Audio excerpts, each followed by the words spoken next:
Praise లాడండి. ఎలా ఉన్నారు? బాగున్నారా? ఇది నా దేవుని వాగ్దానం చూసుకుందామా? రండి, చిన్న వచనం పాడుకుందామండి. నాతో నీవు చేసిన నిబంధనలన్నీయు నెరవేర్చుచుంటివి, నీతో చేసిన తీర్మానములు స్థిరపరచితివి. అందుకే స్తుతి గణ మహిమలు స్తోత్రాంజలి.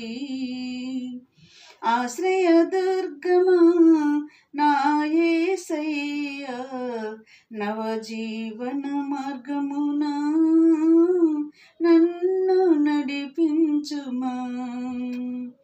ఊహించలేని నీ కృపలేని క్షణమును కోపించుచుని వాత్సల్యము నాపై చూపినావి.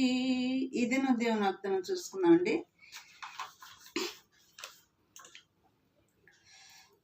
యెషయా 59వ అధ్యాయము 21వ వచనం చూసుకుందామండి.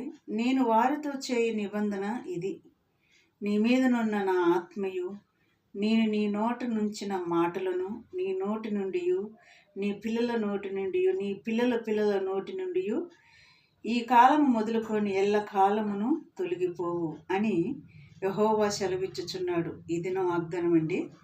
ఆయన చేసిన నిబంధన మాటలు, ఆయన మన మీద ఉంచిన తన ఆత్మని మరి మన పిల్లల నోట, మన పిల్లల పిల్లల నోట కూడా ఉంచుతానంటున్నాడు. ఆయన మాటలు ఇక తొలగిపోవు, ఎవరు తీసేయలేరు అని ఈ దినం దేవుడు మనతో మాట్లాడుతున్నాడని, మన పిల్లల పిల్లలను కూడా మనల్ని ఆయన మాట్లాడుతున్నాడు. ఆ మాటలను బట్టి, ఈ వాగ్దానాన్ని బట్టి, ఈ దినం వాగ్దానాన్ని బట్టి మనం ప్రార్థన చేసుకున్నామండి. కళ్ళు మూసుకోండి. స్తోత్రములు ప్రభా, నిబంధనతో కూడిన నీ మాటలు మా నోట ఉంచి మమ్మల్ని ఆశీర్వదించమని, చూస్తున్న బిడ్డలను కూడా ఆశీర్వదించి దీవించమని నజరేయుడైన యేసయ్య నామములో అడిగి వేడుకొంచున్నాము తండ్రి. ఆమేన్. God bless you.